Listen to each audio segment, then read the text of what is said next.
नमस्कार, आप सुन रहे हैं पिक मी मानवा। हमारे मेन प्रोटैगनिस्ट का नाम वूचन है, हैंडसम परफेक्ट सिक्स बॉडी वाला बंदा। लेकिन उसकी जिंदगी में एक अजीब प्रॉब्लम है, टाइम बार बार उसी दिन रिपीट होता रहता है।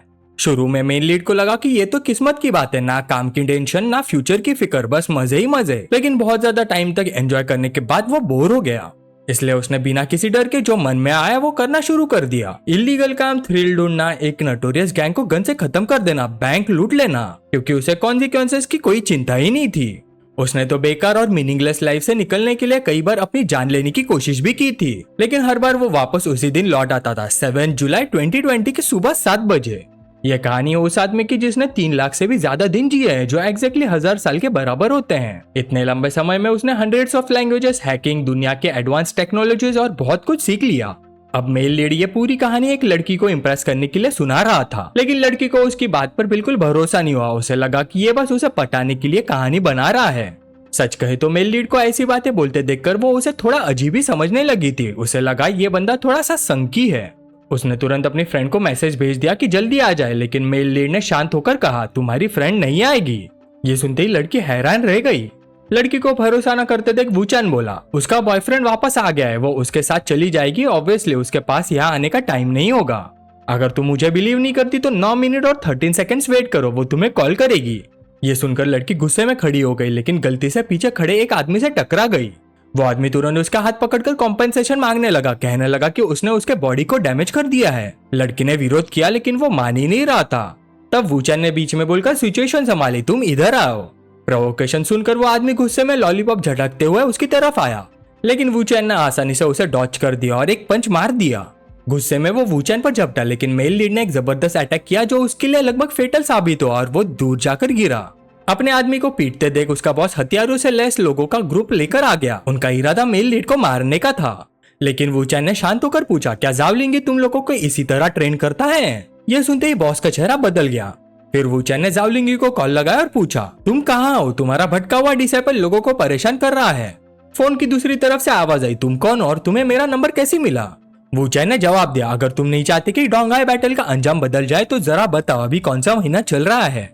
यह सुनकर जावलिंगी शॉक में पड़ गया। उसे यकीन नहीं हो रहा था कि मेल लीड को इस बारे में पता है।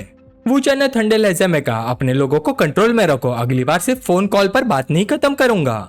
ये कहकर उसने फोन वापस उन लोगों की तरफ फेंक दिया। ये सब सुनकर वो लोग बुरी तरह से डर गए, तुरंत झुककर माफी मांगी और वहां से चले गए। पीछे खड़ी लड़की ये सब देखकर और भी ज्यादा हैरान थी। उसे समझ नहीं आ रहा था कि इस बंदे का बैकग्राउंड कितना डेंजरस है। तभी उसकी बेस्ट फ्रेंड का कॉल आया। उसने माफी मांगी और बताया कि वो नहीं आ सकती क्योंकि उसका बॉयफ्रेंड वापस आ गया है। अब लड़की पूरी तरह से शॉक हो गई और वूचन की तरफ देखने लगी। वूचन ने उसे पार्किंग लॉट में चलने को कहा। वहां वूचन एक लाल फरारी लेकर आया, जिसे देखकर लड़की और भी ज्यादा सरप्राइज हो गई, लेकिन वूचन ने आराम से बता दिया कि ये गाड़ी उसने चुराई है। मेल लीड जाने ही वाला था कि लड़की ने उसे रोक लिया। मैं घर कैसे जाऊंगी? क्या तुम सच में मुझ जैसी एक कमजोर लड़की को अकेला घर भेज दोगे? वूचन ने सीधा जवाब दिया, सॉरी लेकिन मुझे ऐसी लड़कियों में इंटरेस्ट नहीं है जिनकी मेकअप स्किल 8 पॉइंट से कम हो। ये सुनते ही लड़की गुस्से में आ गई और तुरंत अपना मेकअप हटा दिया। वूचन ने उसे देखा और रेटिंग दी, 9 पॉइंट्स, बुरा नहीं। फिर उसने कहा कि अगर वो प्रूफ करना चाहती है कि वो झूठ नहीं बोल रहा तो उसके घर चल सकती है, आराम से बैठकर बात करेंगे। लड़की ने कमर पर हाथ रखकर कहा, ठीक है चलो, मुझे किसी चीज का डर नहीं, अगर तुम झूठ बोल रहे हो तो मैं अब पुलिस को कॉल कर दूंगी। फिर दोनों तेज रफ्तार से निकल पड़े। सीन कट होता है अगली सुबह वूचन के घर पर। एक रात साथ बिताने के बाद वूचन ने अपनी आंखें खोली और एक नए दिन का स्वागत करने लगा। छोटी सी सुंदर लड़की को अलविदा कहने के लिए तैयार था, लेकिन तभी वो लड़की बाथरूम से बाहर आई और गुस्से में पूछने लगी, ये तुम्हारी बात के मुताबिक क्यों नहीं हुआ? क्या 7 जुलाई बार बार रिपीट नहीं होनी चाहिए थी? मुझे एक्सप्लेन करो, आज 8 जुलाई क्यों है? ये देखते ही वूचन घबरा गया। उसे बिल्कुल उम्मीद नहीं थी कि सच में 8 जुलाई आ जाएगी। बाहर लड़की लगातार दरवाजा पीट रही थी और चिल्ला रही थी, वूचन कैसा आदमी बाथरूम में छुप जाता है, बाहर निकलो, तुमने कहा था ना सब एक्सप्लेन करोगे, अब बताओ क्या चल रहा है? अंदर वूचन नहा रहा था और सोच रहा था, क्या यही असल में टाइम लूप के खत्म होने की शुरुआत है? मेरे दिल की खुशी संभाली नहीं जा रही। आखिरकार मैं श्रापित लूप से बाहर आ गया, आखिरकार उस दुनिया में वापस आ गया जहाँ से मैं आया था। तभी अचानक सिस्टम का नोटिफिकेशन सामने आया, होस्ट ने 10,000 साल की टाइम और स्पेस रीइंकार्नेशन ट्रायल पास कर ली है, सिस्टम एक्टिवेटेड। ये देखकर हमारा मेन लीड शॉक हो गया। उसने सिस्टम को अवेकन कर लिया था। System host Wuchan, basic attribute strength 7, speed 9, patience 8, spirit 10,000, time space overlap use 3,65,000 और फिर होस्ट की एबिलिटीज दिखाने लगी। इंग्लिश लेवल 9, गनमैनशिप लेवल 9 और ऐसे ही टोटल 1354 स्किल्स। वूचान ने ध्यान से देखा, उसके फिजिकल एट्रीब्यूट्स तो काफी ऑर्डिनरी थे, लेकिन उसके स्पिरिचुअल स्ट्रेंथ इतनी ज्यादा थी कि देखकर ही हैरान हो जाए। फिर उसने सोचा ये टाइम स्पेस ओवरलैप आखिर है क्या, शायद मैं अपनी मर्जी से टाइम रिपीट कर सकता हूँ। सिस्टम ने तुरंत जवाब दिया और कंफर्म किया कि वूचान आप फ्रीली डिसाइड कर सकता है कि टाइम कब रिपीट होगा, पर रीसेट का फिक्स टाइम सुबह 7 बजे का था। अगर वो सेम दिन को रिपीट करता है तो पहली बार सिर्फ 1 पॉइंट लगेगा और उसके बाद कॉस्ट हर बार डबल होती जाएगी।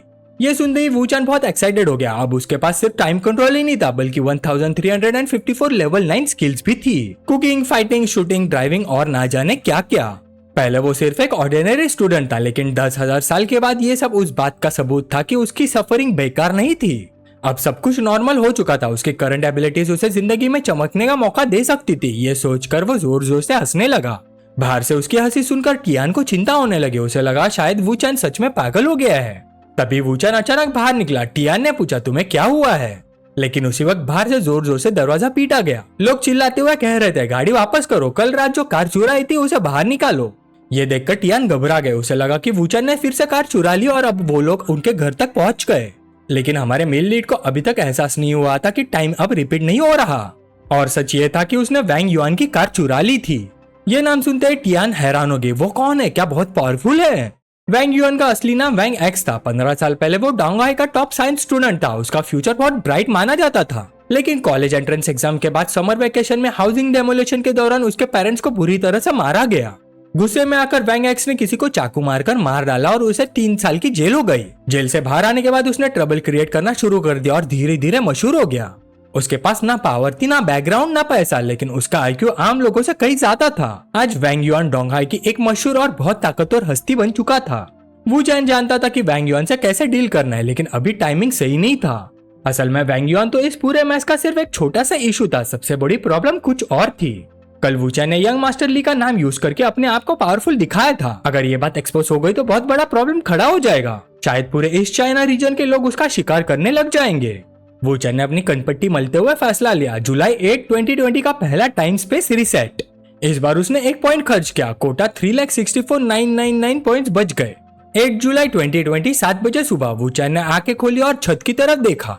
उसके चेहरे पर हल्की सी मुस्कान आ गई। अब इसे कैसे एक्सप्लेन करूं? लेकिन टियान रिएक्ट करते उससे पहले वूचान ने अपनी उंगली उसके होठों पर रख दी, क्योंकि एक्सप्लेन करने का टाइम नहीं था। ये सुनकर उसने उसकी उंगली काट ली और उसे इररिस्पॉन्सिबल कहा। उसे बिल्कुल उम्मीद नहीं थी कि वूचान इतनी जल्दी उसे छोड़ने की सोच रहा है। उसकी पोजीशन के हिसाब से शायद वो बिना डरे रह सकती थी, लेकिन असल में वो सिर्फ एक आम लड़की थी। जब उसने देखा कि वूचान उसकी असली आइडेंटिटी जानता है तो उसने नाटक करना छोड़ दिया। उसने प्रॉमिस किया कि वो उसकी वैंग युआन के साथ सुलह करवाने में मदद करेगी। वूचान ने हाथ बढ़ाकर उसे जोर से गले लगा लिया और धीरे से बोला, तो तुम मुझे बचाओगी जैसे मैंने कल तुम्हें बचाया था?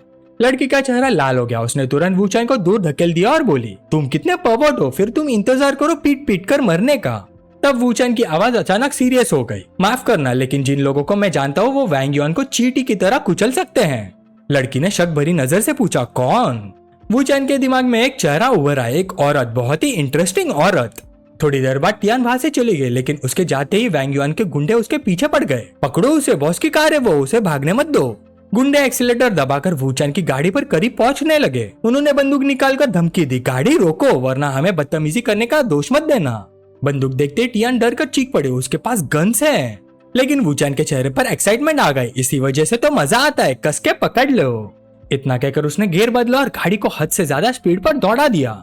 लड़की शॉक में चीख पड़ी, क्या तुम पागल हो, इतनी तेज गाड़ी क्यों चला रहे हो? वूचान ने मजबूरी में जवाब दिया, मेरे पास कोई और ऑप्शन नहीं है, अगर पकड़े गए तो पक्का मारे जाएंगे। पीछे वाली गाड़ी में बैठा लाल बाल वाला गुंडा गुस्से से गरज उठा, उसके पीछे जाओ, बॉस की गाड़ी वापस लाओ और उस हरामी को टुकड़े टुकड़े कर दो।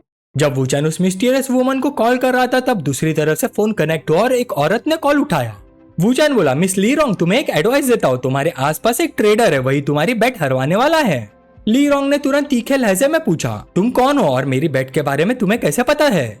वूचान शांत रहकर बोला, मेरे अपने सोर्सेस हैं, मैं तुम्हारे बारे में इतना जानता हूँ जितना तुम सोच भी नहीं सकती, और तुम्हारे छोटे भाई के बारे में भी। इसी बीच वैंग युआन की कार जोर से वूचान की कार से टकरा गई। सिचुएशन इतनी सीरियस थी कि उसके पास ली रोंग से बहस करने का वक्त नहीं था। उसने बस एक बात छोड़ दी, आधे घंटे बाद अपनी कंपनी में मुझे लेने के लिए किसी को भेजना, वहाँ बात करेंगे, तब तक तुम खुद जान जाओगी मैं कौन हूँ। अब वैंग युआन के दोनों गुंडों की गाड़ियां वूचैंग की कार से दोनों तरफ से चिपक चुकी थी। लड़की घबरा कर बोली, ये बहुत बुरा है, हमें ब्लॉक कर दिया जाएगा। लेकिन वूचैंग ने आराम से स्टीयरिंग घुमाया और स्पीड और बढ़ा दी। ब्लॉक बिल्कुल नहीं, मेरे पास मास्टर लेवल ड्राइविंग स्किल देखो। ये बोलकर वूचैंग ने एक जबरदस्त टर्न लिया और गुंडों की गाड़ी को क्रॉस कर दिया। पीछे वाला ड्राइवर हैरान होकर बोला, इसकी ड्राइविंग स्किल्स कमाल की हैं। उसके पास बैठा आदमी गाली देते हुए बोला, कमाल मेरी जूती, उसके पीछे लग जाओ। तीनों गाड़ियां रोड पर पागलों की तरह दौड़ रही थी, लेकिन वूचैंग की स्पीड फिर भी ज़्यादा से ज्यादा थी। वो खतरनाक टर्न्स को भी आसानी से क्रॉस कर रहा था। गाड़ी में बैठी लड़की बस चीखी जा रही थी। काफी देर तक तीर की तरह उड़ने के बाद आखिर वूचैंग की कार रुक गई। वूचैंग ने कहा, हम तुम्हारे घर आ गए।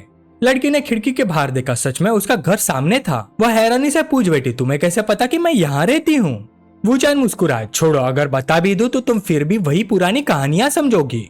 लड़की धीरे से कार से बाहर उतरी। जाते जाते उसने पलट कर कहा, तुम्हारी ड्राइविंग स्किल सच में अमेजिंग है, तुम्हें ये सब कहाँ से सीखा? वूचैंग मजाक में बोला, अपनी जान दांव पर लगाकर। इतनी जबरदस्त ड्राइविंग स्किल पाने के लिए मुझे याद भी नहीं कितनी बार मरना पड़ा। पर तुम मेरी तरह मत करना, मेरे पास अनेक जिंदगियां हैं, तुम्हारे पास सिर्फ एक ही है। लड़की का चेहरा हल्का सा लाल हो गया। वो बोली, झूठे कही के अपना फोन नंबर दो, जब मेरा मूड अच्छा होगा तब शायद तुमसे कांटेक्ट करूंगी। लेकिन उसकी बात पूरी करने से पहले वूचैंग गाड़ी लेकर निकल गया। लड़की गुस्से में बोली, मुझे बहुत गुस्सा आ रहा है, पूरा टाइम मुझे टीज करता रहा और फोन नंबर तक नहीं दिया। लेकिन फिर उसके दिमाग में एक आइडिया आया। 1 मिनट, उसने मेरे साथ होने वाली हर बात सही प्रेडिक्ट की। जरूर मेरे बेस्ट फ्रेंड के साथ मिलकर कोई सीक्रेट अरेंजमेंट किया होगा, वरना उसे मेरे घर का एड्रेस कैसे पता होता? मैं उस बेस्ट फ्रेंड से सारी इन्फॉर्मेशन निकलवा कर रहूंगी। तुम बुरे आदमी मुझसे बच नहीं पाओगे। आधे घंटे बाद एक स्काई स्क्रैपर की LED स्क्रीन पर एक खूबसूरत लड़की की तस्वीर चमक रही थी। वूचैंग उसे देखकर याद करने लगा। ली रूबिंग, बाहर से एक सक्सेसफुल बिजनेस वुमन, डोंगहाई सिटी की शाइनिंग स्टार, लेकिन असल में उसका बैकग्राउंड बहुत ही कॉम्प्लिकेटेड है। और वह यंग मास्टर ली, जो इस शहर में सब कुछ हिला सकता है, उसका छोटा भाई है। और वैसे भी जितनी खूबसूरत औरतें मेरी जिंदगी से गुजरिया, उनमें इसका रिश्ता काफी गहरा रहा है। कुछ देर बाद वूचैंग को ली रूबिंग के ऑफिस में ले जाया गया। वूचैंग ने दोनों हाथ पॉकेट्स में डाले और आराम से ली रूबिंग को देखा। ली रूबिंग के हाथ में उसकी इन्फॉर्मेशन फाइल थी। वो धीरे धीरे पढ़ने लगी। वूचैंग, 22 साल, Donghai university graduate, information technology major. तुम्हारे पिता वुडा है, माँ जैंगरू, दोनों छोटे बिजनेस ओनर्स। और तुम्हारी एक छोटी बहन भी है जो अभी हाई स्कूल में पढ़ती है।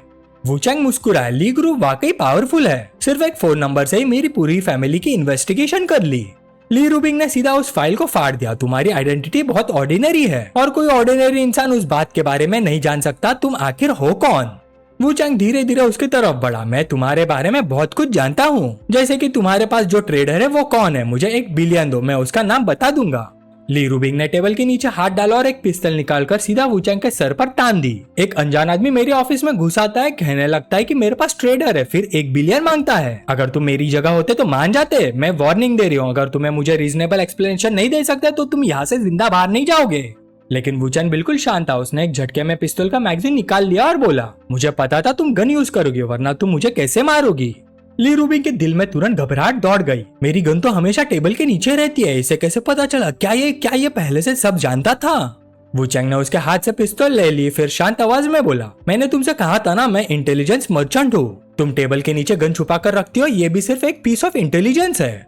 मिस ली, मेरी इंटेलिजेंस गैदरिंग एबिलिटीज पर भरोसा करो, और वैसे भी मेरा कोई बुरा इरादा नहीं है। मैं सिर्फ एक प्रॉफिटेबल डील करने आया हूँ। अंदर ही अंदर वूचैंग सोच रहा था, अगर इसे लगे कि मेरा मकसद सिर्फ पैसा कमाना है तो ये ज्यादा आराम से बात मानेगी। पैसे की बात खुद करने से इसकी गार्ड नेचुरली नीचे आ जाएगी। ली रूबिंग ने ठंडी नजरों से वूचैंग को देखा और बोली, बोलते रहो, और क्या जानते हो तुम? वूचैंग गन से खेलते हुए शांत आवाज में बोला, तुम जैंगनुली फैमिली की ली रूबिंग हो, लेकिन क्योंकि तुम एक औरत हो, तुम्हारी सारी अचीवमेंट्स को लोग नजरअंदाज कर देते हैं। औरत चाहे कितनी भी पावरफुल क्यों ना हो जाए, आखिर में सोसाइटी की सोच से लड़ना मुश्किल होता है। तुम्हारी माँ हमेशा तुमसे बहुत प्यार करती रही है। तुम्हारे पेरेंट्स की शादी भी 2 बड़े परिवारों के अलायंस के लिए हुई थी, इसी वजह से उनकी फैमिली में कुछ हद तक बात चलती है। लेकिन अब वही लोग तुम पर लगातार प्रेशर डाल रहे हैं कि तुम डिंग लोंग से शादी कर लो। तुमने एक बार उनका विरोध करके भागने का भी सोचा था, लेकिन अपनी माँ की चिंता में तुम ऐसा नहीं कर पाई। तुम उनकी मर्जी के खिलाफ नहीं जा सकते। इस बात ने डिंग लोंग को तुमसे नफरत करने पर मजबूर कर दिया। उसने तुम्हारे आसपास आने वाले 3 अलग अलग फेक बॉयफ्रेंड्स को बर्बाद कर दिया। पहला फेक बॉयफ्रेंड ने सुसाइड कर लिया, दूसरे को मेंटल हॉस्पिटल भेज दिया गया और तीसरे को लाइफ इम्प्रिजनमेंट मिल गई। डिंगलोंग बहुत सेल्फिश आदमी है, उसे पता था कि वो सिर्फ फेक बॉयफ्रेंड्स थे, लेकिन फिर भी उसने उन पर हमला करने में जरा भी हिचकिचाहट नहीं दिखाई ताकि कोई और तुम्हारे करीब आने की हिम्मत ना करे। इस अरेंजमेंट से बचने के लिए तुम और डिंगलोंग एक अरेंजमेंट पर पहुंचे। तुम दोनों अपना अपना बिजनेस एस्टेब्लिश करोगे, जो 5 साल में बड़ा बिजनेस खड़ा करेगा वही जीतेगा। लेकिन तुम्हें ये नहीं पता डिंगलोंग ने जीतने के लिए तुम्हारे आसपास के एक आदमी प्लान कर रखा है। सिर्फ आधा साल बचा है, वही आदमी तुम्हारे रिसर्च मटेरियल चुरा लेगा और प्रेस कॉन्फ्रेंस में उन्हें लीक कर देगा। फिर डिंगलोंग उसका यूज करके तुम्हारी कॉन्फ्रेंस बर्बाद करेगा और तुम हार जाओगी। ली रूबिंग चुप हो गए, उसने कुछ नहीं कहा, बस एक चेक लिखा और वुचैंग की तरफ बढ़ा दिया और फिर बोली, जारी रखो, कौन है वो? वुचैंग मुस्कुराए, गुड। तभी दरवाजे पर नॉक हुआ। अंदर सीनियर असिस्टेंट मयान आया, उसने डॉक्यूमेंट्स का एक स्टैक ली रूबिंग को दिया। प्रेसिडेंटली इन डॉक्यूमेंट्स पर आपके सिग्नेचर चाहिए। अचानक वुचैन ने मयान का सिर पकड़कर जोर से टेबल पर दे मारा, फिर उसके सर पर गन तान दी। यही है ट्रेडर मयान। मयान घबरा कर चिल्लाए, ट्रेडर क्या बकवास कर रहे हो, मुझे छोड़ दो। वुचैन ने उसकी गर्दन और जोर से पकड़ ली, नाटक करने की जरूरत नहीं, तुम्हारे बैंक अकाउंट में $5 मिलियन पड़े हैं, क्या वो डिंगलोंग का रिवॉर्ड नहीं है? मयान फिर से चीखने लगा, 5 मिलियन? डिंगलोंग, मुझे कुछ नहीं पता मैडम, मैं इनोसेंट हूँ। वुचैन ने एक हाथ से उसे टेबल पर दबा रखा था और दूसरे हाथ से उसका फोन निकाल लिया, फिर बोला, लगता है तुम तब तक नहीं रोगे जब तक कॉफी ना देख लो। उसने तुरंत डिंगलोंग का नंबर डायल किया। जैसे ही कॉल कनेक्ट हुई, सामने से आवाज आई, डॉक्यूमेंट्स मिल गए। ये सुनते ही ली रूबिंग का चेहरा बदल गया। डिंगलोंग! अब उसके पास शक करने की कोई वजह नहीं बची थी। वुचैन ने मयान को जमीन पर फेंक दिया, आप भी अपनी सफाई दोगे?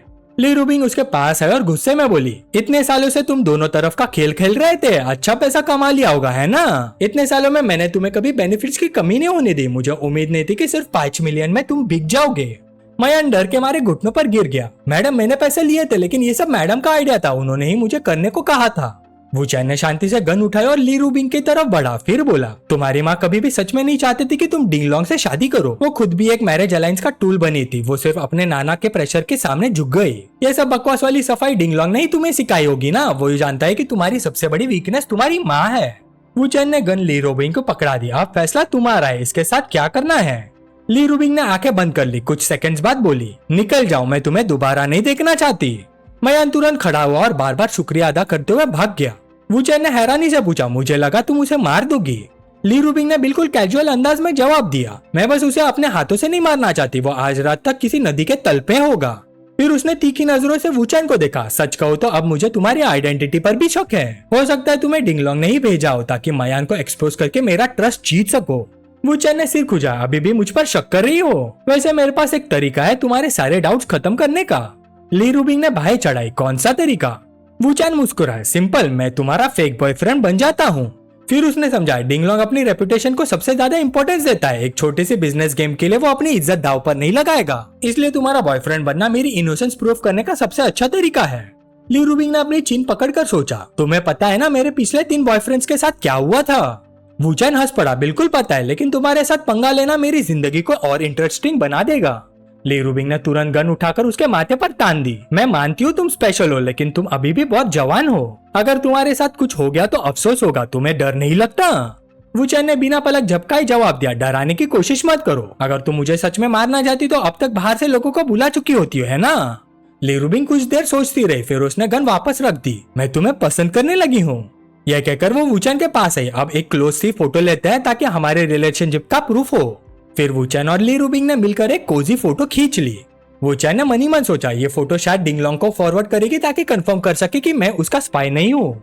ली रूबिंग फोन से खेलते हुए बोली, आज से तुम मेरे बॉयफ्रेंड और मेरे असिस्टेंट दोनों हो, थोड़ी देर में कोई कॉन्ट्रैक्ट लेकर आएगा, अब मुझे मेरे भाई के बारे में बताओ। वुचैन धीरे से बोला, डोंगाई हॉनजुन, मिड स्ट्रीम डाउफू, ननाई गोंगचोंग और सेंडा टिंगचाई क्लब, ये सब तुम्हारे भाई के कंट्रोल में है। ली रूबिंग ने बेचैन होकर बीच में टोक दिया, ये तो सबको पता है। वुचैन ने बात जारी रखी, लेकिन डोंगाई में कुछ ऐसे लोग काम कर रहे हैं जो हद पार कर चुके हैं, इसमें कई बड़े लोग इन्वॉल्व हैं, ऑफिशियल इन्वेस्टिगेशन 3 महीने पहले शुरू हो चुकी है।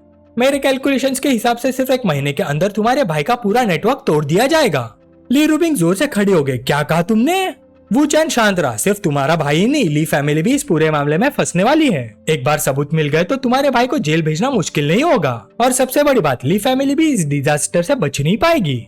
ली रूबिंग ने भाई सिकोड़ ली, ये बहुत बड़ी बात है, क्या तुम अपनी इंफॉर्मेशन के बारे में श्योर हो? वुचैन ने सीधा जवाब दिया, मुझ पर शक मत करो। उसी वक्त डोंगाई क्लब में एक लाल बालों वाला गुंडा हिचकिचाते हुए रिपोर्ट दे रहा था, बात कुछ ऐसी है। वैंग युआन जो ली राउटाई का राइट हैंड मैन था चाकू घुमाते हुए बोला, उस नालायक ने मेरे लोगों को पीटा, मेरी गाड़ी चुरा ली और ऊपर से यंग मास्टर ली का नाम यूज करने की हिम्मत भी की। क्या उसे जीना नहीं है? दूसरी तरफ लाओ जिंगी ने पाइप नीचे रखते हुए कहा, लेकिन एक बात अजीब है, उस लड़के को मेरा फोन नंबर कैसे पता और उसे मे रैली के बारे में कैसे पता था? ली फैमिली का सबसे बड़ा पोटा ली राउटाई ठंडी आवाज में बोला, कोई भी वजह हो उसे ढूंढो और मेरे सामने लेकर आओ, मैं खुद उसे मारूंगा। तभी दरवाजा खुला, कोई अंदर आए। सब लोग हैरान रह गए, वो ली रूबिंग थी। सब अंडरलिंग्स तुरंत खड़े होकर रिस्पेक्ट देने लगे। ली राउटाई चौंक गया, सिस। फिर उसने तुरंत अपने लोगों को डांटा, सब लोग लॉलीपॉप बुझाओ, मेरी सिस्टर को स्मोक की स्मेल पसंद नहीं। यह कहकर उसने अपनी लॉलीपॉप एस्ट्रे में बुझा दी और हाथ हिलाकर धुआं हटाने लगा। फिर पूछा, सिस तुम यहाँ कैसे, कोई अर्जेंट बातें हैं? ली रूबिंग ने सीधा वुचेन की तरफ इशारा किया, बस किसी से मिलवाना था। वुचेन ने हाथ हिलाकर ग्रीटिंग दी, साथ ही एक कार की हवा में उछालकर ली राउटिंग की तरफ फेंक दी। कल तुम्हारी गाड़ी थोड़ी देर के लिए बोरो की थी, ये रही की गाड़ी पार्किंग लॉट में है। लाल वालों वाला गुंडा तुरंत चिल्लाया, यंग मास्टर ली, यही है वो आदमी, इसी ने आपका नाम यूज किया था। वुचेन शांत नजरों से ली राउटाई को देख रहा था। ली राउटाई ली फैमिली का सबसे बड़ा पोता, फैमिली के रिसोर्सेज को मोबिलाइज करने की पूरी अथॉरिटी रखता है। ली रूबिंग के कंपैरिजन में ये और भी ज्यादा पावरफुल है, ताकत में डिंगलोंग से कम नहीं। बचपन से ली रूबिंग अपने छोटे भाई को प्रोटेक्ट भी करती थी और पिटाई भी। इसी वजह से ली राउटाई अपनी बड़ी बहन की इज्जत भी करता था और उसे डरता भी था। तभी ली राउटाई हकलाते हुए बोला, सिस सिस ये लड़का कौन है? ली रूबिंग ने सीधा उसका कान पकड़ लिया और जोर से खींचकर डांटने लगी, कौन सा लड़का, ये तुम्हारा ब्रदर इन लॉ है। ली राउटाई जम गया, ब्रदर इन लॉ? बाकी सब लोग भी पसीने से भीग गए, बॉस का ब्रदर इन लॉ? ये तो बहुत बड़ी बात थी। ली राउटाई ने अपना कान मलते हुए कहा, सिस क्या तुम फिर से फेक बॉयफ्रेंड लेकर आई हो? वैसे भी ये काफी एवरेज लग रहा है, इस बार कोई अच्छा रीजन तो दो। ली रूबिंग ने अपनी चिन पर हाथ रखा, हाँ सॉरी, आजकल मेरी तबीयत कुछ ठीक नहीं चल रही, सब तुम्हारी वजह से। ये बोलते हुए उसने प्यार से वुचेन के सीने पर हल्का सा पंच मारा। वुचेन धीरे से उसके कान के पास बोला, ये थोड़ा ज्यादा नहीं हो रहा? ली रूबिंग हल्की आवाज में मुस्कुराई, क्या हुआ, डिंगलोंग से डर लग रहा है? वुचेन ने ली राउटाई की तरफ देखा, मुझे डर नहीं लग रहा, लेकिन तुम्हारा छोटा भाई अभी डर के मारे मरने वाला है। ली राउटाई बहुत डरा हुआ था, उसके दिमाग में बार बार एक ही बात आ रही थी, कहीं मेरी बहन उस लफंगे के बच्चे की माँ तो नहीं बनने वाली? क्या इस बार सच में उसका बॉयफ्रेंड है? मानना पड़ेगा ये लड़का देखने में बुरा नहीं है, लेकिन इतना भी कमाल का नहीं। और वैसे भी मेरी बहन को हमेशा कैपेबल आदमी पसंद आता है, सिर्फ चेहरे की वजह से वो किसी पर कैसे फिदा हो सकती है? रुको, कहीं ये मेरी बहन को बेवकूफ तो नहीं बना रहा? भले ही मेरी बहन स्ट्रॉन्ग विल्ड है, लेकिन प्यार में पड़ते ही उसकी अकल काम करना बंद कर देती है। ये नहीं हो सकता, मुझे इसका असली चेहरा सबके सामने लाना ही होगा और हर हाल में अपने बहन को बचाना होगा। ली राउटाई ने आवाज ऊंची करके पूछा, तुम मेरी बहन को कैसे जानते हो? वुचेन ने शांत आवाज में जवाब दिया, 3 महीने पहले तुम्हारी बहन ने अलग अलग यूनिवर्सिटीज में इंटर्न्स रिक्रूट करने के लिए लोग भेजे थे। ली रूबिंग सोच में पड़ गई, 3 महीने पहले मैं सच में डोंगाई गई थी, इसे कैसे पता? ली राउटाई ने फिर सवाल किया, तुम उसे सिर्फ 3 महीने से जानते हो, इतने कम वक्त में तुम इस आदमी को कितना जानती हो? फिर वुचेन की तरफ मुड़कर गुस्से से बोला, लिंगजी ने मुझे बताया था कि कल तुम एक खूबसूरत लड़की के साथ शराब पी रहे थे, वो लड़की कौन थी? ली रूबिंग ने भी जोर से पूछा, कौन सी लड़की? वुचेन ने शांति से समझाया, गलत मत समझना, वो लड़की मू टियान थी, मू फैमिली की बेटी, मू ग्रुप के चेयरमैन मू शिहाई की बेटी, डोंगाई के फार्मास्यूटिकल्स और बायोलॉजिकल इंडस्ट्री की बड़ी कंपनी। सच कहूं तो तुम्हें मेरा शुक्रिया अदा करना चाहिए, अगर मैंने कल उसे रोका नहीं होता तो तुम्हारा छोटा दोस्त अब तक मर चुका होता।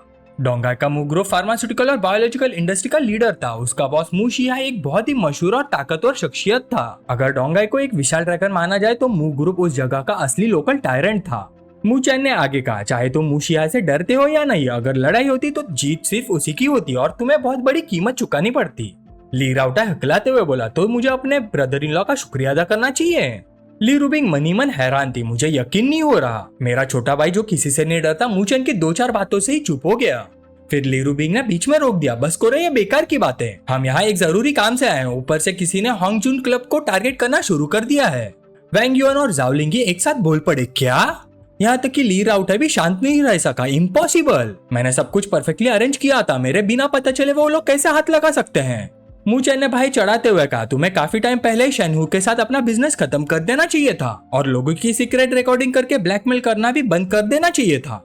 इस बार ली रूबिंग अपना गुस्सा नहीं रोक पाई, तुम अभी भी उस शेनहू के साथ मिले हुए हो, मैंने तुम्हें कितनी बार कहा है कि वो आदमी बिल्कुल ठीक नहीं है। ली राउटाई जल्दी से अपनी बहन को शांत करने लगा, बहन शांत हो जाओ, अपना ख्याल रखो। वुचेन ने भी ली रूबिंग की बात से सहमत होते हुए कहा, तुम्हारी बहन बिल्कुल सही कह रही है, वो आदमी बिल्कुल भरोसे के लायक नहीं है, इस बार वो जरूर तुम्हें धोखा देगा और अपने सारे गुनाह तुम्हारे सर पर डाल देगा। ली राउटाई के माथे से पसीना बहने लगा। उसने मू चैन को बीच में रोक दिया। मेरे और शेनू के बिजनेस के बारे में मेरी बहन तक नहीं जानती, तुम आखिर हो कौन? मू चैन ने शांत आवाज में जवाब दिया, कुछ चीजें मैं तुम्हें नहीं बता सकता। मैं यहाँ सिर्फ ली रूबिंग की वजह से आया हूँ। तुम ली रूबिंग के भाई हो। अगर तुम्हारे साथ कुछ हुआ तो ली रूबिंग दुखी होगी, इसलिए मुझे तुम्हारी मदद करनी ही होगी। ली राउटाई ने दांत भींचकर चिल्लाया, लड़के यहाँ खड़े होकर बकवास मत करो। मैं तुम्हें बता देता हूँ, अगर तुमने आज सब कुछ साफ साफ नहीं बताया तो तुम यहाँ से जिंदा नहीं जाओगे। ली रूबिंग ने तुरंत कहा, अपने ब्रदर इन लॉ को बात पूरी करने दो। पर ली राउटाई इतना गुस्से में था कि उसका कंट्रोल टूट गया। मुझे फर्क नहीं पड़ता ये तुम्हें कैसे बेवकूफ बना रहा है, आज मैं इसका असली चेहरा सबके सामने लाकर आऊंगा। मू चैन ने बिना घबराए बोलना जारी रखा। पूरे डोंगहाई जस्टिस सिस्टम में इस मामले की जानकारी बहुत कम लोगों को है। 4 महीने पहले लाइबो नाम का एक नया पुलिस ऑफिसर डेप्यूटी डायरेक्टर बना था। उसने होंगजुन केस की इन्वेस्टिगेशन अपने हाथ में ली है। मू चैन ने एक पेन उठाया और बोलते बोलते लिखना शुरू कर दिया। कुछ इन्वेस्टिगेटर्स कस्टमर्स का भेष बदलकर अंदर घुस चुके हैं। उसने लिखते हुए नाम नोट किए, cleaning lady Louis, security guard जाओ। सब नाम लिखने के बाद मू चैन ने नोटबुक ली राउटाई को दे दी। ये मोल्स की लिस्ट है, चेक कर लो जो मैंने कहा है वो सच है या नहीं। ली राउटाई ने लिस्ट देखी और उसका गुस्सा फूट गया। उसने तुरंत हुक्म दिया, जाओलिंगी सबको फर्स्ट फ्लोर लॉबी में इकट्ठा करो और अपने वेपन्स रेडी रखो। जाओलिंगी ने तुरंत जवाब दिया, जी। ली राउटाई ने फिर कहा, वैंग युआन लिस्ट में जितने लोगों का नाम है उनके रूम्स की तलाशी लो। वैंग युआन ने सिर हिला का जवाब दिया, समझ गया। ली राउटाई ने मू चैन को धमकाना भी नहीं भूला, अगर मुझे पता चला कि तुम झूठ बोल रहे हो तो मुझे बदतमीजी का दोष मत देना। मू चैन आराम से ली राउटाई के पास से गुजरा और एक कुर्सी पर बैठ गया। मैं यही बैठकर तुम्हारी माफी का इंतजार करूंगा। कुछ देर बाद ली राउटाई वीडियो रिपोर्ट देख रहा था। उसके दोनों सबॉर्डिनेट उसके पास खड़े थे। पूरा माहौल बेहद तनावपूर्ण हो चुका था। ली राउटाई और भी ज्यादा गुस्से में आ गया। आखिरकार उसने गुस्से में अपने हाथ का कैमरा जमीन पर दे मारा। इन सबको गिरफ्तार कर लो। मेरी तरफ हाथ बढ़ाने की हिम्मत कैसी हुई इनकी? मरना चाहते हैं क्या? पर मू चैन ने तुरंत उसे रोक दिया, तुम इन्हें अरेस्ट नहीं कर सकते। अगर इनमें से एक भी आदमी गायब हो गया तो ऊपर वाले लोग और जल्दी एक्शन ले सकते हैं। हमने इन सबको एक साथ पकड़कर कुछ सबूत तो हासिल कर लिए हैं, लेकिन अभी भी ऑपरेशन पूरा बंद नहीं किया गया क्योंकि कुछ इंपॉर्टेंट एविडेंस अभी भी मिसिंग है। ली राउटाई अपना गुस्सा कंट्रोल नहीं कर पाया और जोर से टेबल पर हाथ मारा। तो तुम चाहते हो मैं ये सब सह लूं? मू चैन ने शांत आवाज में पूछा, तुम अपना गुस्सा निकालना चाहते हो, जिसका मतलब है आधा कदम जेल की तरफ बढ़ाना, या फिर तुम इस मुश्किल से सुरक्षित बाहर निकलना चाहते हो? ली राउटाई ने पूछा, तुम्हारे पास कोई तरीका है? मू चैन ने जवाब दिया, सबसे पहले अपने लोगों को कहो कि कोई भी बेवकूफी भरा कदम नहीं उठाए। ली राउटाई ने अपने आदमियों को इशारा किया और फिर मू चैन की तरफ मुड़कर पूछा, उसके बाद? मू चैन मुस्कुराया, पहले ढंग से मुझसे माफी मांगो फिर बताऊंगा। मू चैन ने मन ही मन सोचा, अगर इसे थोड़ा डराया और हिलाया नहीं तो बाद में ये पक्का मुझे ही टारगेट करेगा। ली रूबिंग बीच में बोल पड़ी, तुम लोग क्या कर रहे हो? हम सब एक ही परिवार हैं। अगर तुम्हारे पास कोई सोल्यूशन है तो जल्दी बताओ। मू चैन ने आंखें बंद कर ली। यह लड़का तो मुझे अपना ब्रदर इन लॉ मानता ही नहीं। ली राउटाई ने नाक से आवाज निकाली और तुरंत नरम पड़ गया। ब्रदर इन लॉ, आप क्या कह रहे हैं? मैं तो आपको हमेशा ही अपना ब्रदर इन लॉ मानता हूँ। ये सुनकर मू चैन बस 2 बार हंसा। ही। ली राउटाई ने हाथ मलते हुए कहा, मेरी गलती थी ब्रदर इन लॉ, प्लीज बड़े दिल वाले बनिए और मेरी बात का बुरा मत मानिए। मैं बस ये डर रहा था कि मेरी बहन को कोई धोखा ना दे दे। मू चैन ने हल्का सा सिर हिलाया, चलो इतना तो ठीक है। तुम्हारी बहन की खातिर मैं तुम्हें एक सलाह देता हूँ। पहली बात, उसने कुछ देर सोचकर कहा, तुम्हें सबसे पहले अपनी मुश्किल की जड़ को संभालना होगा। जितनी देर करोगे उतनी दिक्कत बढ़ेगी। ली राउटाई जल्दी से बोला, जी ब्रदर इन लॉ, आप बिल्कुल सही कह रहे हैं। मू चैन ने आगे कहा, दूसरी बात, जो भी एविडेंस तुम्हारे खिलाफ इस्तेमाल हो सकते हैं उसके बारे में पूरी जानकारी हासिल करो। सिचुएशन को समझे बिना कोई कदम मत उठाना। ली राउटाई ने तुरंत कहा, जी मैं अभी करवाता हूँ। मू चैन ने उसे रोक दिया, अभी क्या करवाओगे? तुम डेप्यूटी डायरेक्टर हो, क्या तुम चाहते हो कि मामला और बढ़ जाए? ली राउटाई तुरंत चुप हो गया, तो फिर क्या करूँ? मू चैन ने जवाब दिया, पहले पूरी सिचुएशन समझो। जल्दबाजी में लिया गया फैसला अक्सर सबसे महंगा पड़ता है। ली राउटाई हैरानी से उसकी तरफ देखने लगा, तुम्हें इतनी सारी डिटेल्स कैसे पता है? मू चैन बस अपने हाथ में लाइटर घुमाता रहा। फिर उसने गंभीर आवाज में कहा, तीसरी बात, इस मामले की जानकारी जितनी जल्दी हो सके दादाजी को दो, खासकर उन लोगों के साथ तुम्हारे बिजनेस डीलिंग्स के बारे में। कुछ भी छुपाना मत, पूरा सच बताओ, क्योंकि इसके पीछे बहुत बड़ी ताकतें काम कर रही हैं। एक गलत कदम पूरे परिवार को मुश्किल में डाल सकता है। चाहे बड़ी मुसीबत टल भी जाए, छोटी मुश्किलें फिर भी आएंगी। इसलिए दादाजी को सब कुछ पता होना चाहिए, समझे? ली राउटाई ने तुरंत जवाब दिया, जी समझ गया, मैं दादाजी को सब कुछ बता दूंगा। फिर मू चैन ने लाइटर जलाया और धीरे से कहा, और आखिरी बात, कुछ समय के लिए ऑपरेशंस रोक दो। अंदर की सारी प्रॉब्लम्स को पहले ठीक करो। जब तक घर के अंदर सफाई नहीं होती, बाहर से आने वाले दुश्मनों से लड़ना मुश्किल होता है। ली राउटाई ने सिर हिलाया, ये बात भी सही है। अचानक ली रूबिंग ने हाथ बढ़ाकर ली राउटाई का कान पकड़ लिया। आ ली राउटाई दर्द से चिल्लाने लगा। ली रूबिंग ने आवाज ऊंची करके कहा, तुमने अपने ब्रदर इन लॉ की बात ढंग से सुनी या नहीं? ली राउटाई ने उसका हाथ पकड़ लिया और बेचारा सा चेहरा बनाकर बोला, सुनी सुनी बिल्कुल सुनी, फिक्र मत करो, मैं ब्रदर इन लॉ की हर बात मानूंगा। तभी अचानक ली राउटाई का फोन बज उठा। उसने जल्दी से कॉल रिसीव किया। हेलो, कितना नुकसान हुआ? दूसरी तरफ से जवाब आया, 2 बिलियन। ली राउटाई का चेहरा तुरंत सफेद पड़ गया। क्या 2 बिलियन? मैं अभी आ रहा हूँ। कॉल कट करने के बाद ली रूबिंग और मूचन की तरफ मुड़कर बोला, ब्रदर इन लॉ कुछ गड़बड़ हो गई है, कैसीनो में प्रॉब्लम हो गई है, आप लोग थोड़ी देर मेरा इंतजार करिए। मूचन ने अपनी चिन को सहला। शेनगुआन जून, फ्यून का बॉस। ली राउटाई हैरानी से उसकी तरफ देखने लगा। तुम्हें ये भी पता है? इसी बीच एक शानदार और भीड़ भाड़ वाले कैसीनो में हर तरफ लोग खुशी खुशी अपनी बाजी लगा रहे थे। मूचन का ग्रुप धीरे धीरे कैसीनो के अंदर घुसा। मूचन ने बोलना शुरू किया, शेनगुआन जून कल ही डोंगहाई आया है और वो खास तौर पर मकाओ से गैम्बलिंग मास्टर्स को बुलाकर लाया है ताकि बदला ले सके। इस बार तुम पर जो दबाव बनाया जा रहा है उसकी वजह हांगजून क्लब की शान शौकत या तुम्हारा सीक्रेटली फोटोज लेकर ब्लैकमेल करना नहीं है। असली वजह कैसीनो का मामला है। सच कहूँ तो तुम्हारा और शेनगुआन जून का बिजनेस मॉडल एक ही जैसा है, जहाँ कनेक्शंस का यूज करके अमीर लोगों को गैम्बलिंग में खींचकर लाया जाता है। कैसीनो में जो एक्सपर्ट्स तुमने हायर किया उनकी वजह से अगर लोग जीतते हैं तो तुम जीतते हो, और अगर वो हारते हैं तो तुम भी हारते हो। शेनगुआन जून यहाँ पहले ही कई 100 मिलियन हार चुका है। इससे उसकी कंपनी का कैश फ्लो बिगड़ गया और बहुत सारी प्रॉब्लम्स खड़ी हो गई। और इसी प्रोसेस में उसे पता चला कि बहुत सारे अमीर लोग भी उसकी तरह यहाँ पैसे हार चुके हैं। उसने ये बात वे फैमिली को बताई। इन्वेस्टिगेशन के दौरान उन्हें तुम्हारी सीक्रेट ब्लैकमेलिंग रिकॉर्डिंग्स के बारे में भी पता चल गया। फिर उन्होंने बिना देर किए दूसरे लोगों के साथ मिलकर ली फैमिली को गिराने की प्लानिंग शुरू कर दी। नॉर्मल सर्कमस्टांसेस में शेनगुआन जून कभी एक्सपर्ट्स लेकर यहाँ आने की हिम्मत नहीं करता, क्योंकि वो ली फैमिली को नाराज नहीं कर सकता। लेकिन अब उसे कोई डर नहीं है। उसे लगता है कि तुम जल्दी या देर से जेल जरूर जाओगे। ली राउटाई गुस्से में बोला, मुझसे पंगा लेने की हिम्मत? वो कमीना जीना नहीं चाहता क्या? मूचन ने शांति से समझा, इतना एक्साइटेड मत हो, पहले सिचुएशन देख लेते हैं। जब सब लोग अंदर पहुंचे तब रूम में कार्ड गेम चल रही थी।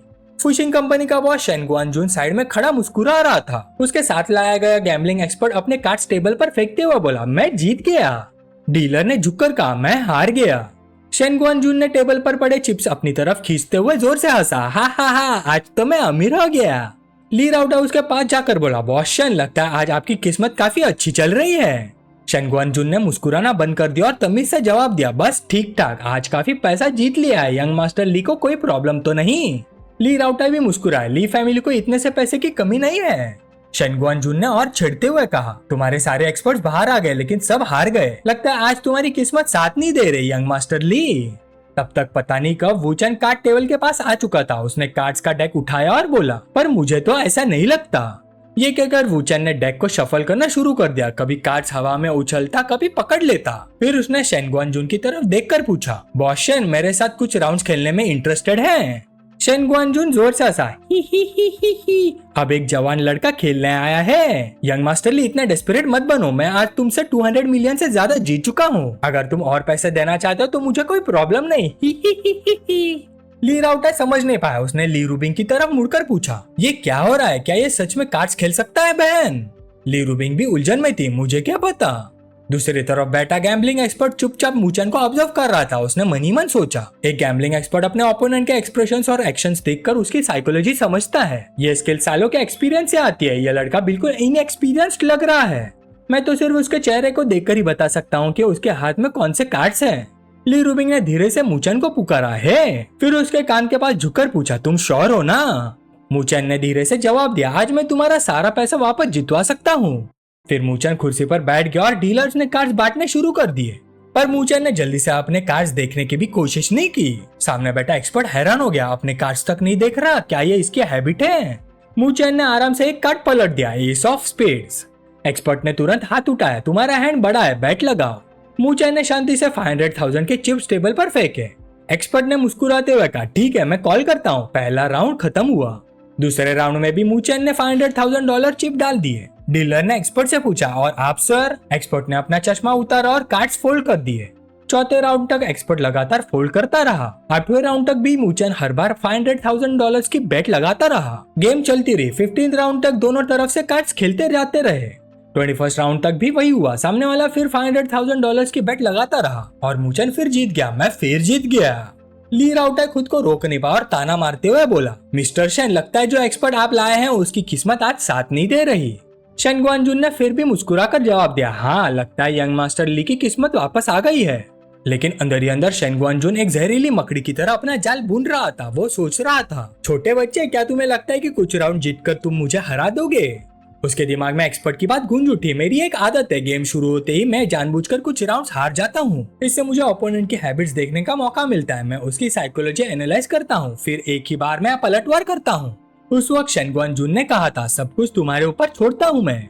अब शेन गुआनजुन अपने मन में हिसाब लगा रहा था। ली राउटर पहले 200 मिलियन से ज्यादा हार चुका है। वो इतनी जल्दी आसानी से गेम छोड़कर नहीं जा सकता। जब इस लड़के के चिप्स खत्म हो जाएंगे तो ये जरूर खेलता रहेगा। खेलते रहो। 38 गेम पर डीलर ने दोनों तरफ को अपने कार्ड्स दिखाने के लिए इनवाइट किया। मुचन ने आगे बढ़कर 1 मिलियन के चिप्स का एक बड़ा ढेर टेबल पर ढकेल दिया। एक्सपर्ट ने मनी मन सोचा, इसने कार्ड्स देखे बिना ही सीधा बेट लगा दी। लगता है अपनी किस्मत पर बहुत भरोसा है। कार्ड्स बांटने के बाद और 4 कार्ड्स खुले। मुचन ने फिर स्टेक बढ़ा दिया, एक और बार 1 मिलियन। एक्सपर्ट ने मुचन के खुले कार्ड्स देखे और अंदाजा लगाया, इसका हैंड बहुत वीक है और मेरे पास किंग्स की पैर है, मैं जीत गया। पूरे कॉन्फिडेंस के साथ उसने अपने सारे चिप्स आगे ढकेल दिया। अगर ऐसी बात है तो मैं ऑल इन हूँ। ली राउटर मुचन को देखते हुए सोच रहा था। उसके एक्सप्रेशन को देखकर लगता है ब्रदर इन लॉ के जीतने के चांसेस ज्यादा हैं, लेकिन उसने कार्ड्स प्रॉपर्ली देखे भी नहीं है। रिजल्ट अभी भी अनसर्टन है। मुचन ने अपने 2 कार्ड्स को हल्का सा रब किया और बोला, मैं भी ऑल इन हूँ। एक्सपर्ट ने अपना चश्मा उठाया और मुस्कुराते हुए कहा, टेबल पर पैसे बहुत कम है, एक और 100 मिलियन ऐड करते हैं। मुचन ने घमंड भरे अंदाज में जवाब दिया, 100 मिलियन से क्या होगा, 200 मिलियन लगाते हैं। ये बोलते ही ली राउटर ने तुरंत स्टाफ को सिग्नल दिया। कुछ ही पलों में बनी कॉस्ट्यूम पहनी 2 फीमेल स्टाफ मेंबर्स बहुत सारे चिप्स लेकर आ गई। मुचन ने फिर चैलेंज किया, मैं और 100 मिलियन लगाता हूँ, तुम्हारा क्या कहना है? एक्सपर्ट फिर सोच में पड़ गया। मेरी ऑब्जर्वेशन के मुताबिक ये सिर्फ सबसे इंपॉर्टेंट कार्ड पर हाथ रखता है, मतलब इसके पास शायद एसेस की पैर है। कुछ देर सोचने के बाद एक्सपर्ट ने फोल्ड कर दिया। एक्सपर्ट हंस पड़ा, कितने केयरलेस हो तुम, अगर मेरी बात मानकर और 50 मिलियन लगाते तो शायद और 50 मिलियन जीत लेते। ली रूबिंग भी क्यूरियस हो गए। उसने पूछा, क्या तुम्हारे पास एस था? मुचन ने सीधा मना कर दिया, नहीं, मेरे पास तो 2 ऑफ हार्ट्स था। एक्सपर्ट गुस्से से खड़ा हो गया और जोर से टेबल पर हाथ मारा, तुम मेरे साथ खेल कर रहे हो? मुचन ने शांति से जवाब दिया, तुम खुद बेट लगाने की हिम्मत नहीं रखते हैं। एक्सपर्ट वापस बैठ गया और फिर कैलकुलेशंस करने लगा। ठीक है, इतना खुश मत हो, मैं तुम्हारी हैबिट समझ चुका हूँ। फिर दोनों तरफ का गेम चलता रहा। 31st राउंड आ गया। इस बार किस्मत से दोनों हैंड्स लगभग बराबर थे। एक्सपर्ट ने आखिरी कार्ड देखा, डायमंड का 9। उसने मनी मन हिसाब लगाया, हमारे हिडन कार्ड्स लगभग सेम है। जब तक इसके पास स्पेड का 9 नहीं है, ये मुझे हरा नहीं सकता। और एक ही राउंड में चारों 9 निकल आना, उसकी प्रोबेबिलिटी बहुत ही कम है। दोनों के दिमाग में एक ही ख्याल चल रहा था, अब जाल समेटने का वक्त आ गया है। एक्सपर्ट मुस्कुराया, लगता है हमारा हैंड भी बुरा नहीं है, एक ही राउंड में फैसला कर देते हैं, क्या ख्याल है? 200 मिलियन ऑल इन। मुचन ने भी बिना झिझक अपने सारे चिप्स आगे ढकेल दिया, डील। पूरे कसिनो का माहौल टेंस हो गया। ली रूबिंग ने हल्की चिंता के साथ पूछा, एक राउंड के लिए 200 मिलियन, क्या ये बहुत रिस्की नहीं है? ली राउटर बस इतना ही बोल पाया, मेरे ब्रदर इन लॉ की किस्मत तो कमाल की है, शायद कोई प्रॉब्लम नहीं होगी, है ना? शेन गुआनजुन और उसका एक्सपर्ट दोनों सोच रहे थे कि मुचन उनके जाल में फंस चुका है। एक्सपर्ट खुशी से बोला, ठीक है लड़के, बेट लगाती है तो बाद में पछताना मत। अगर अपना माइंडसेट कंट्रोल नहीं कर सकते तो गैम्बलिंग की दुनिया में ज्यादा दूर नहीं जा सकते। वो खुद को रोक नहीं पाया और जोर से अपने कार्ड्स टेबल पर फेंक दिए। कार्ड्स देखे बिना इतना बड़ा बेट लगाने की हिम्मत, क्या तुम खुद को गैम्बलिंग गॉड समझते हो? और ये 200 मिलियन समझो तुम्हारी फीस है एक सबक सीखने की। ली राउटर और ली रूबिंग दोनों को लगा कि सब खत्म हो गया, जबकि शेन गुआनजुन पूरी तरह से यकीन कर चुका था कि इस बार जीत उसकी है। वो मजाक उड़ाते हुए बोला, यंग मास्टर ली, तुम्हारे पास इतनी दौलत और इतना बड़ा बिजनेस है, थोड़ा बहुत पैसा हार जाओगे तो क्या फर्क पड़ता है? ली राउटर बस दांत भींचकर रह गया। तब तक पूरा ड्रामा चुपचाप देख रहा मुचन आखिर बोल पड़ा, हो गया तुम लोगों का, अगर बोलना खत्म हो गया है तो खुद देख लो। फिर मुचन ने शांति से अपना कार्ड टेबल पर रख दिया। एक्सपर्ट खुद को रोक नहीं पाया, उसने तुरंत कार्ड छीनकर पलट दिया और अगले पल उसका चेहरा सफेद पड़ गया। वो सच में 9 ऑफ स्पेड था। एक्सपर्ट का पूरा शरीर कांप गया, तुमने कार्ड्स देख लिए थे? इम्पॉसिबल, तुमने कब देखा? मुचन ठंडी हंसी हंसा, तुम्हें लगा मैंने कार्ड्स नहीं देखे? फिर तुम्हें क्या लगता है कि शुरू से ही हर राउंड में मैं अपने कार्ड्स पर हाथ क्यों रखता हूँ? ऑफ कोर्स, तुम्हारी नजर बचाकर उन्हें पलटकर देखने के लिए। तुम्हारी टेक्निक बुरी नहीं है, बस तुम बहुत ज्यादा एरोगेंट हो। कुछ राउंड्स देखकर तुम्हें लगा कि तुम मेरी प्लेइंग स्टाइल समझ गए हो, लेकिन क्या तुम्हें कभी सोचा जो तुम हैबिट समझ रहे थे, क्या वो सच में हैबिट थी या फिर तुम्हें धोखा देने के लिए एक्टिंग? वुचेन की आंखों में ठंडी चमक आ गई। शुरू से ही मैंने पूरा जाल बिछा दिया था, इस गैम्बल में शिकार तुम थे। एक्सपर्ट इतना डर गया कि उसके मुंह से आवाज तक नहीं निकली। ली राउटर ने शेन गुआनजुन के कंधे पर हाथ रखा और मजाक उड़ाते हुए बोला, बॉस शेन, लगता है जो आदमी आप साथ लाए थे वही आपके लिए सबसे बड़ी मुसीबत बन गया। शेन गुआनजुन को यकीन ही नहीं हो रहा था। वो हकलाते हुए बोला, ये कैसे हो सकता है? एक्सपर्ट कुछ समझाना चाहता था बॉस शन में, लेकिन शन गुआनजुन ने उसे बीच में ही रोक दिया। चलो तो हम वापस चलते हैं। वो मुड़कर जाने वाले थे कि अचानक वूचन जोर से चिल्लाया, रुको, तुम्हें जाने की इजाजत किसने दी? शन गुआनजुन भी पीछे हटने वाला नहीं था। उसने ठंडे लहजे में जवाब दिया, बॉस लिए हार गया तो हार गया, अब क्या मेहमानों को जाने भी नहीं दोगे? तुम्हारे परिवार की मेहमान नवाजी वाकई बहुत अनोखी है। ली राउटाई ने वूचन की तरफ मुड़कर पूछा, उन्हें जाने क्यों नहीं दे रहे हो? वूचन ने तुरंत जवाब नहीं दिया। उसने बस ली राउटाई की तरफ हाथ बढ़ाया। थोड़ी देर में तुम्हें सब पता चल जाएगा। क्या तुम्हारे पास तोता है? जरा उधार तो दो। ली राउटाई ने उसका तोता उसके हाथ में दे दिया। तुम्हें इसे यूज करना आता है? वूचन ने वो लिया, फिर उसने कुछ बेसिक मूव्स दिखाया और उल्टा ली राउटाई से पूछा, अब क्या लगता है? फिर वूचन गंभीर चेहरे के साथ एक्सपर्ट की तरफ बढ़ा। उसने एक्सपर्ट का हाथ पकड़ा और उसके स्लीव से छुपा हुआ एस ऑफ स्पेड निकाला। ली राउटाई पूरी तरह से हैरान रह गया। वूचन ने धीरे से बोला, 10th राउंड में तुमने जानबूझकर एस ऑफ स्पेड अपनी स्लीव में छुपा लिया था इमरजेंसी ट्रम्प कार्ड के लिए। तुम्हें लगा मुझे पता नहीं चला? मैंने तुरंत एक्सपोज नहीं किया क्योंकि मुझे पहले पैसे वापस जीतने थे।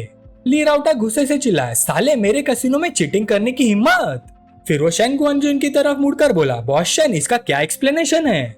शन गुआनजुन के माथे पर पसीना आ गया। उसने एक्सपर्ट की तरफ देखा। एक्सपर्ट बस इतना ही बोल पाया, ये एक मिसअंडरस्टैंडिंग है। तभी अचानक वूचन ने तुरंत एक्सपर्ट को काबू में कर लिया और गुस्से से बोला, तुमने रूल्स तोड़े हैं, पता है इसका अंजाम क्या होता है? सब लोग रिएक्ट कर पाते उससे पहले ही वूचन ने उसका हाथ अलग कर दिया। एक्सपर्ट दर्द से चिल्लाने लगा, मेरा हाथ, मेरा हाथ। वूचन फिर शन गुआनजुन की तरफ मुड़कर बोला, आप कुछ कहना है? शन गुआनजुन ने तुरंत इनकार कर दिया, इसका मुझसे कोई लेना देना नहीं है, मैंने इसे ऐसा करने को नहीं कहा था, ये सब इसकी अपनी मर्जी थी। वूचन ने चीज वापस ली राउटाई को दे दी। मैं चलता हूँ, बाकी सब तुम संभाल लो और याद रखना क्लब के अंदर कोई लड़ाई नहीं होनी चाहिए। कसिनो से बाहर निकलने के बाद ली रूबिंग ने पूछा, कैसे लगता है? वूचन ने सिर्फ 3 शब्द कहे, कुछ खास नहीं। ली रूबिंग ने हैरानी से पूछा, कुछ खास नहीं? वूचन ने कैजुअल अंदाज में जवाब दिया, मेरा थोड़ी था, मुझे क्या महसूस होगा? फिर वूचन सीधा आगे चलता गया। ली रूबिंग भी हैरान थी, इस आदमी ने इतनी बड़ी बात को इतनी आसानी से ले लिया। उसके मन में अजीब ख्याल आ रहे थे, यह आदमी किसी को मार नहीं सकता, राइट? कुछ टाइम बाद वूचन और ली रूबिंग एक ही गाड़ी में कंपनी की तरफ लौट रहे थे। ली रूबिंग ने कहा, मुझे उम्मीद नहीं थी कि तुम जैसे इंटेलिजेंस ब्रोकर कार्ड खेलने में भी इतने अच्छे होगे।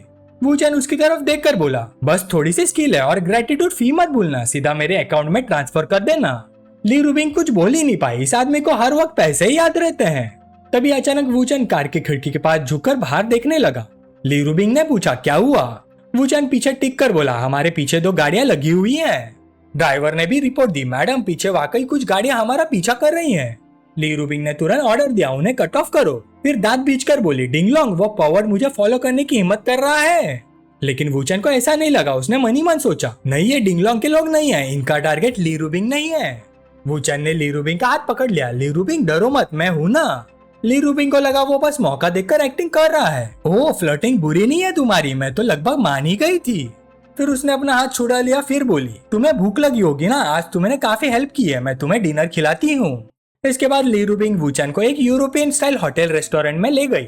बैठते ही वूचन ने पूछा, तुम यहाँ बहुत लोगों को जानती हो, तुम्हें डर नहीं लगता कि कोई मुझे देख लेगा? ली रूबिंग मुस्कुराई, मैं तो चाहती हूँ और ज्यादा लोग तुम्हें देखे। तभी एक आदमी उनके पास आया, होंगडेली, लॉन्गचांग ग्रुप का को फाउंडर और चेयरमैन। वो मुस्कुरा कर बोला, मैडम ली, क्या कोइंसिडेंस है, आप भी डिनर के लिए यहाँ आई हैं? ली रूबिंग ने सर उठाया, ओ चेयरमैन हान, मेरे बॉयफ्रेंड को यूरोपियन फूड खाना था, इसलिए मैं उसके साथ यहाँ आ गई। फिर उसने वूचन की तरफ इशारा किया, वूचन, ये चेयरमैन हान है, लॉन्गचांग ग्रुप के कोन फाउंडर। हांडेली ने हाथ बढ़ाया और मुस्कुरा कर बोला, आपसे मिलकर खुशी हुई, आप दोनों साथ में वाकई परफेक्ट मैच लगते हैं। वूचन ने भी हाथ मिलाया, मुझे भी खुशी हुई चेयरमैन हान, आपके अच्छे शब्दों के लिए धन्यवाद।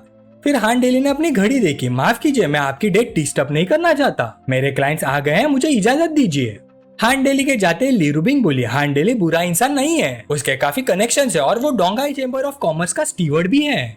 वूचन ने शांत आवाज में कहा, उसके बारे में इंट्रोड्यूस करने की जरूरत नहीं, मैं उसे तुमसे भी ज्यादा जानता हूँ। ली रूबिंग ने थोड़ा नाराज होकर कहा, हाँ, तुम तो इंटेलिजेंस ब्रोकर हो, तुम सब जानते हो। वूचन ने उसे याद दिला, लेकिन हर कोई तुम्हारा दोस्त बनना नहीं चाहता। ली रूबिंग ने इस बात का विरोध नहीं किया, बिल्कुल, मेरे काफी राइवल्स भी हैं, खासकर औरतें, लेकिन मेरा दुश्मन बनना शायद किसी के लिए सबसे बेवकूफी भरा फैसला होगा, है ना? वूचन को भी मानना पड़ा, हाँ, ये बात तो सच है। तभी अचानक एक आवाज सुनाई दी, अरे ये तो मिस ली है ना, क्या कोइंसिडेंस है? लेकिन मिस ली, आपने कब से अपने छोटे लड़कों के साथ घूमना शुरू कर दिया? बोलने वाली लुई काइशु थी, जिसका असली नाम लू लुआन था। 32 साल की डोंगा सिटी की लुई फैमिली की बहू। 7 साल पहले उसने लू गुआन से शादी की थी, जो डोंगहाई जूली ग्रुप का चेयरमैन था। लू गुआन की मदद से उसने अपनी कंपनी युंगशु फैशन लिमिटेड खड़ी की थी, और वो कंपनी ली रूबिंग की कंपनी की सीधी कंपेटिटर थी। लू लुआन ने मजाक उड़ाना जारी रखा। मिस ली इस साल 27 साल की हो गई है, और ये लड़का देखने में मुश्किल से 20 साल का लगता है। वाह, बूढ़ी गाय को नई हरी घास मिल गई लगता है। ली रूबिंग का चेहरा तुरंत ठंडा पड़ गया। उसने गहरी आवाज में कहा, मिस लू, बॉस लू की इज्जत की वजह से मैं आपकी बात को मजाक समझकर छोड़ रही हूँ, लेकिन उम्मीद करती हूँ आप हद पार नहीं करेंगी। लू लुआन हंसी। क्या हुआ, जब काम कर लिया है तो लोगों के बोलने से डर कैसा? ली रूबिंग गुस्से से भर गई। वो अपनी कॉफी उठाकर लू लुआन पर फेंकते फेंकते रुकी। मैं तुम्हें कह रहा हूँ, चुप हो जा। वो चैन ने तुरंत हाथ बढ़ाकर उसे रोक लिया। गुस्सा मत करो, मुझे हैंडल करने दो। वो चैन धीरे धीरे लू लुआन के पास गया। उसने अपना हाथ चिन पर रखा और उसे गौर से देखने लगा। वो मन ही मन कुछ सोच रहा था। लू लुआन ने भाई सिकोड़ ली। तुम मुझे ऐसा क्यों घूर रहे हो? वो चैन ने शांति से जवाब दिया, कुछ नहीं, मुझे बस लग रहा है कि तुम थोड़ी फेमिलियर लग रही हो, जैसे मैंने तुम्हें कहीं पहले देखा हो। अचानक वूचैन ने हाथ से ताली मारी। हाँ, अब याद आ गया, तुम पहले किसी नाइट क्लब में काम करती थी ना। अगर आपको वीडियो पसंद आई तो लाइक और शेयर जरूर करना, और सब्सक्राइब करो पिकमी को, ताकि आपको मिलती रहे डेली मानवा की कहानियां हिंदी में। अगला पार्ट और भी इंटरेस्टिंग होगा, तो मिलते हैं नेक्स्ट वीडियो में।